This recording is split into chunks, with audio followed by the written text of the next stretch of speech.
tonight with Mark. He is the chaplain of Road Home. Mark, go ahead and introduce yourself and tell us what you do for the Road Home program.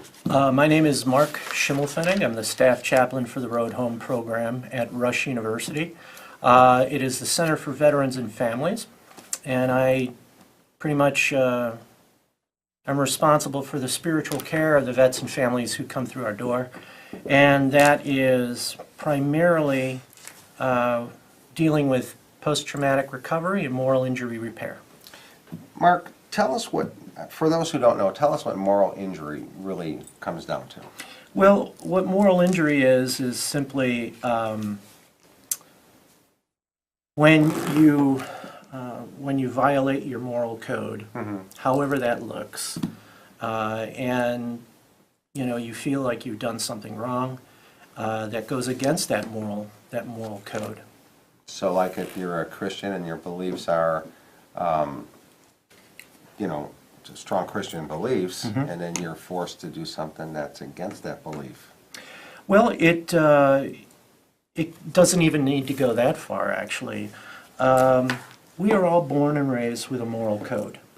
Thou shalt not kill, thou shalt not steal, things like that. Now, if you are brought up in a faith community and have a faith tradition, that is part of the code. Right. All right. When we join the military, there is a warrior code or a warrior ethos, if you will, that is imprinted onto the moral code. And then when military personnel go into combat and suffer trauma or witness trauma, that moral code, that whole code, is shattered.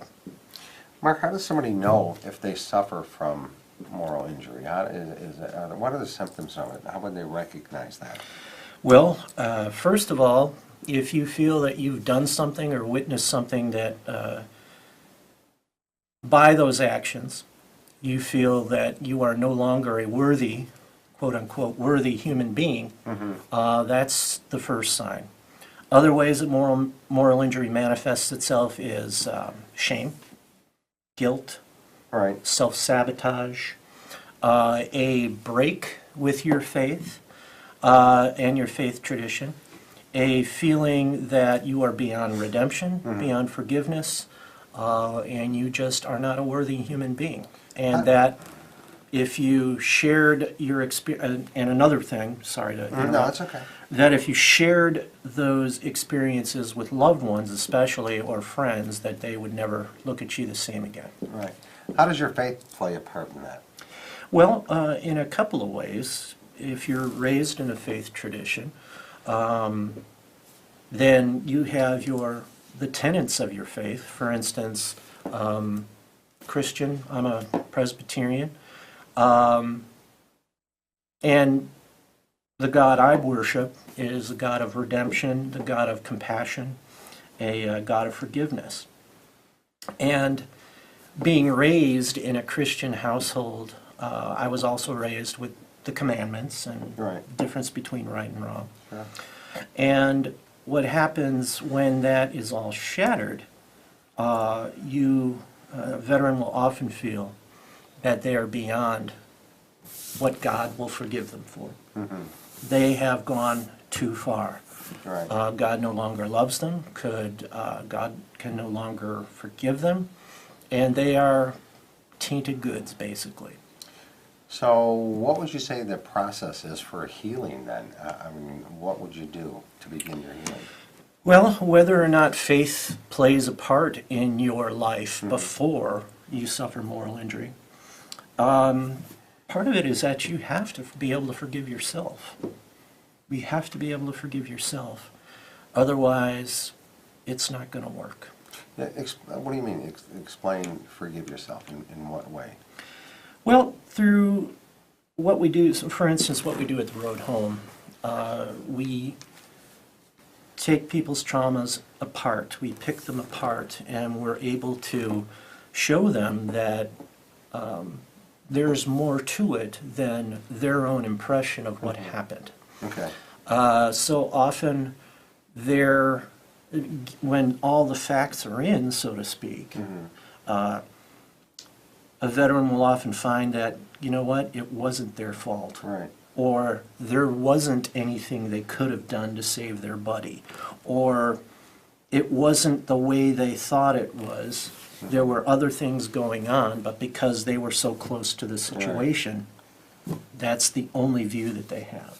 Mark, what would you say the percentages of the moral injury as opposed to just PTSD from combat? Well, and I'm not a clinician, but as a chaplain, Do you see more of it? absolutely. I mean, is it becoming more prominent Yes. in our struggles? Yes, and see, another thing about my position at Rush is I provide what they call the fourth pillar of care. I provide spiritual care in addition to physical, psychological, and whatnot. So a vet will come into our program, or a vet can come into any program, and it will be primarily clinically based. So you have social workers, psychiatrists, psychologists working to help that vet get through their trauma. I come from a different direction. My first question is usually, how's your soul? And that's a good place to start. So then it's becoming more evident that there's Yes. more people suffering from moral injury than Yes, before. absolutely.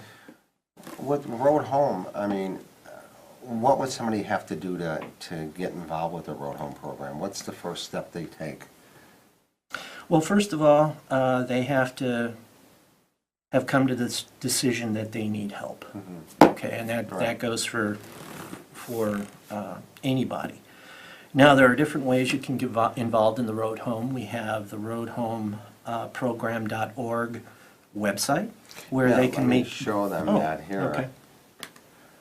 That's the website you'd go to. It's That's just it. the roadhomeprogram.org, and they can get whatever information they can from Yes, that. they can. They can get an overview of the services that we offer, and all those sorts of things. We have different clinicians give their take on the program, and there is a link that people can go to fill out their own information if they want to get involved with the Road Home, or if they want more information about the services that we have. It sounds like it's a great program for our veterans that are struggling with that.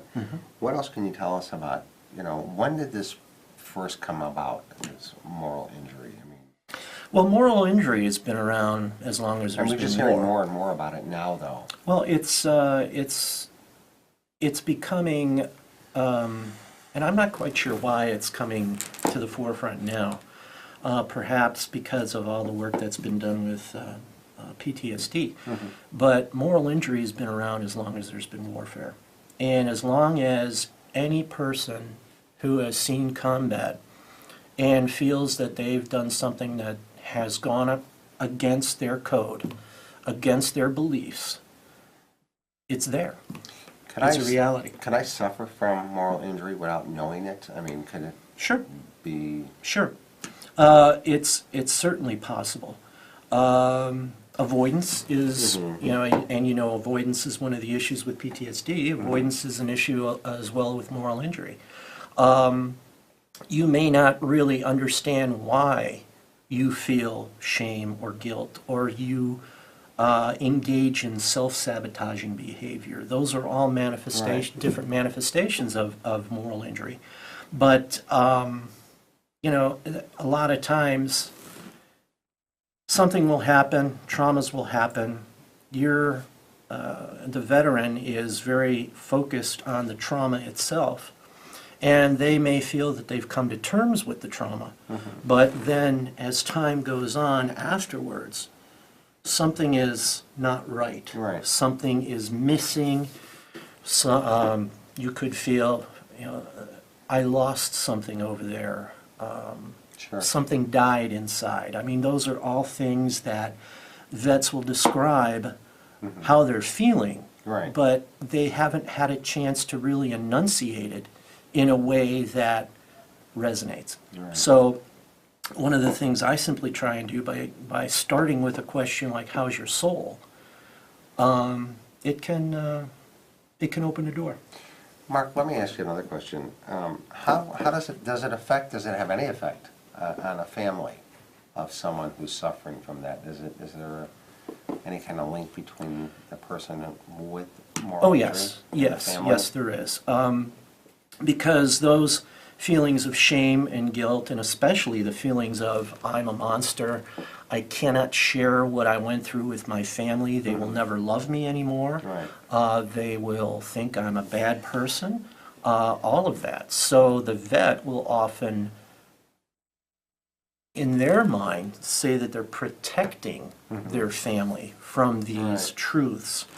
And by keeping it in, it's festering, and it comes out in other ways: anger, avoidance, shutting yourself off from family and reality Right. and everything else. And yes, it definitely affects the family. So is there, through the Road Home program, is there counseling for the family as well as Yes. the veteran We have himself? a family program which consists of amazing therapists, social workers. I know, I've worked with some. And they work congruently with the clinicians and such on the veteran side. Right. And right now, for instance, we are having our third week of our intensive outpatient cohort, which I Right. can explain a little more. But Yeah, the third I week sure of that cohort, the support people, i.e. spouses, mates, partners, family, come, and we have a week-long course for them specifically Right. to round out and add value, if you will, to what's going on with the veteran. So they have a better understanding of what's going on with their veteran, but at the same time, Right. they get a chance to tell their story too, because families go through their own trauma Right. and their own stresses and their own issues. So to have these family members have the opportunity to be able to tell their stories and understand that they're not alone in what they've been going through can be very healing. I've attended, I've been fortunate to attend one of your graduating classes from that intensive 3-week program. And just to hear the stories from these guys and the difference that the program at Road Home has made, I was just taken back by it. I mean, that's, just to listen to how much the program has changed their life and what they're going through I was just amazed by it, you know. Well, thank you. I am so fortunate to work with the caliber of people I do. You know, I mean, it's the difference that you make with your program at Road Home. We see it because we work with your veterans through the service dog program that we have at K9, and just talking to them and the attitude that they have about the Road Home program and how much it's meant to them. It's amazing. It really is. You guys are doing such great work for our veterans that are coming home and need the help that they're getting from Road Home. It's really great. Well, thank you. And the website is not the only way that a veteran can get connected with Road Home.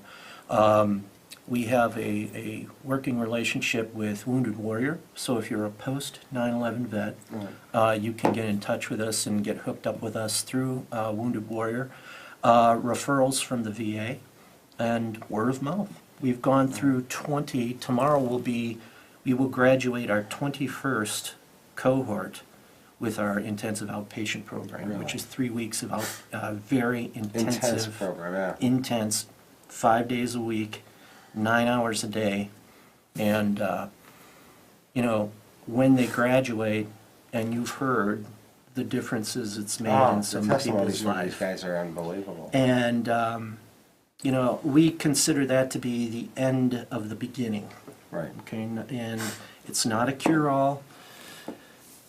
They still need to do work, they still need to keep doing what they're doing, but we're able to give them the tools That they to be need, able right. to, that they can take with them, and other different therapy modalities that they may have been exposed to at the Road Home to continue their therapy, such as mindfulness, yoga, art therapy, I know, it's nutrition, amazing things what like you that. put 'em- what you Right. what you do with these guys. It truly is. for those. And ladies. And ladies, And yes. ladies. Let's not forget the ladies. What you can do also is, this is K-9 for Veterans. You can contact us for more information. We're located at 5430 West Roosevelt Road in Chicago. Our phone number is 773-854-1000. If you have any questions about the Road Home program, you can call us and we can tell you firsthand exactly how much it's meant to the veterans that we've dealt with at K-9 for Veterans. It's just, what more can you tell us about that 3-week intensive program? Well, the IOP, the Intensive Outpatient Program, is a 3-week program where we combine all of the assets of the road home, if you will, to help these veterans and their families. We use a specific treatment modality called clinical processing therapy, CPT. Mm-hmm. And the meat and potatoes of the IOP is group. And these veterans are put into a group in a room with 2 facilitators, 2 clinicians. I sit in the back. I'm part of it too, just as a presence, a ministry of presence and support. And this is where the veterans talk about their impact trauma. That they may have seen many traumas in their deployments and their duty. But what we ask them to share is, what to you is that trauma that changed you the most? Okay? And then we ask them to talk about it. We ask them to describe it.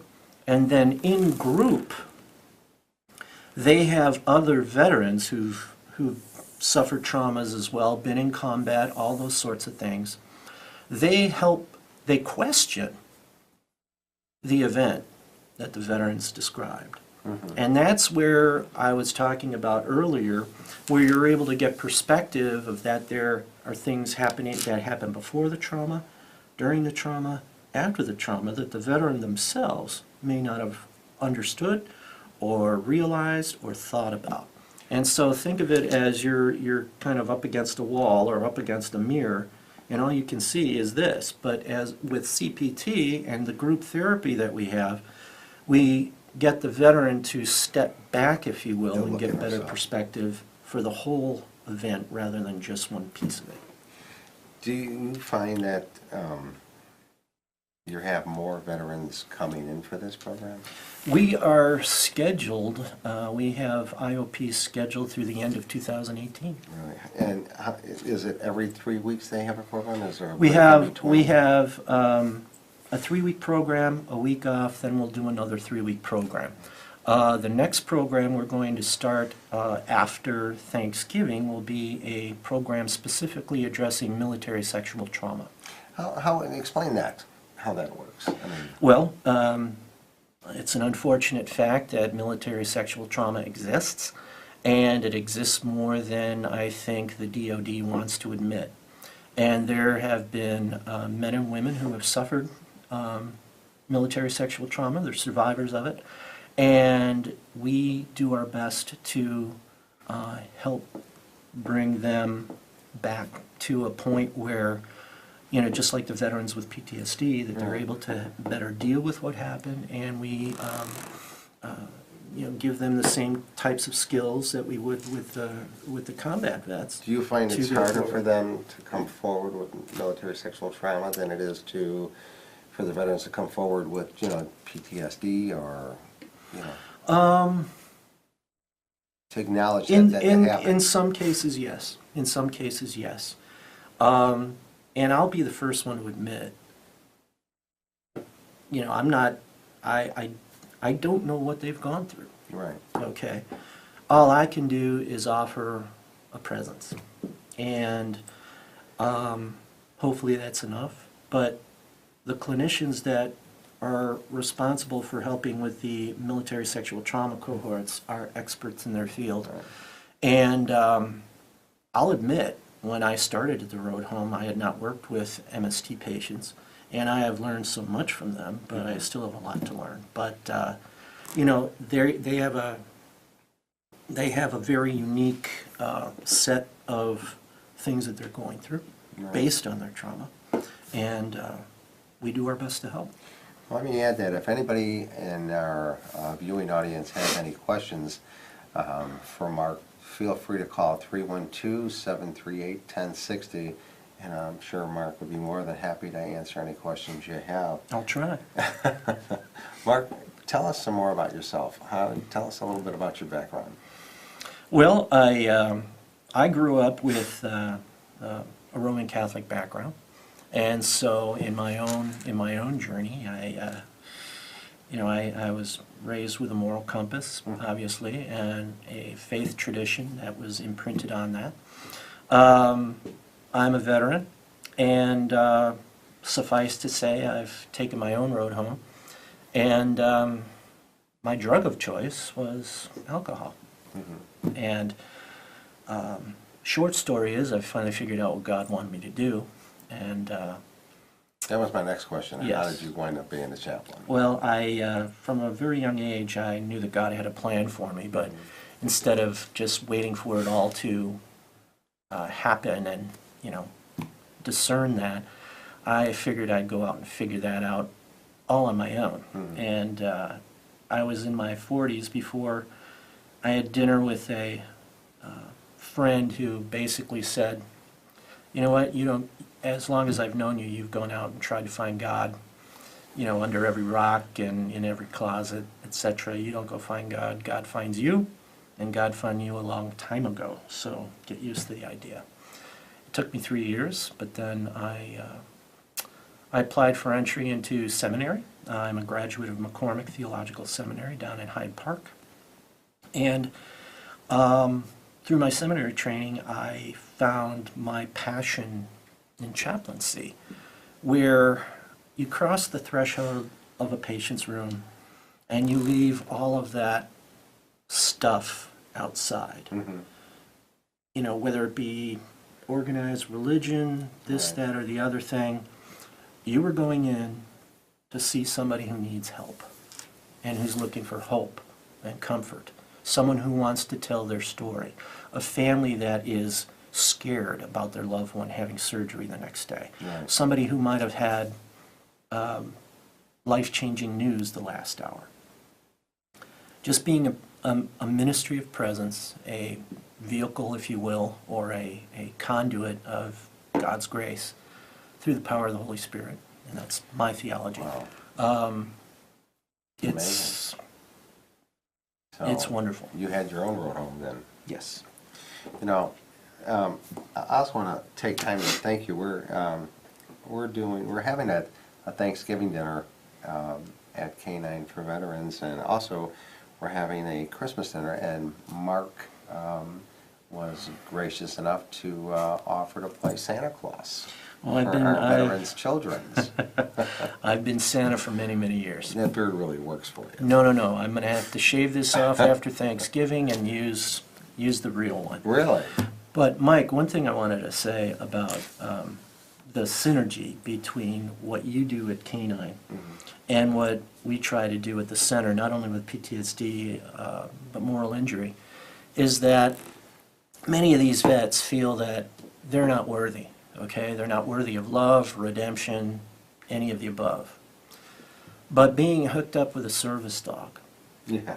okay, you have an animal who is giving unconditional love. The best quality. Yes, and to someone who feels that they're not worthy of love, Right. that they're not worthy of someone that cares about them, Right. that kind of unconditional love that a dog can bring can You, really make a difference. You made a comment earlier when we were talking before we came in for the show that, you noticed the difference in the veterans that we've helped with service dogs. Yes. And that was, the greatest compliment you could pay us. Mike, it's a simple Because truth. that's It's what a simple we truth. strive for. Yes. Mark, I want to thank you for coming on tonight. And, so anybody, if you have any questions, again, let me flash Mark's information. Please go to the Road Home website and check it out, and Mark would be more than happy to answer any questions you have. All I can tell you is it's an awesome program. I've been with Mark a few times now, and he's definitely sincere about what he's saying. And if you're suffering from PTSD, TBI, MST, please go and get some help. And Road Home would be my recommendation to go to for your first place to go. Thank you. Because it's just an awesome program, it really is. Well, thanks, Mike, and so is yours. Well, thank you again. Anything you'd like to add before we wrap it up? No, just to reiterate what you said, Mike, if there are veterans out there,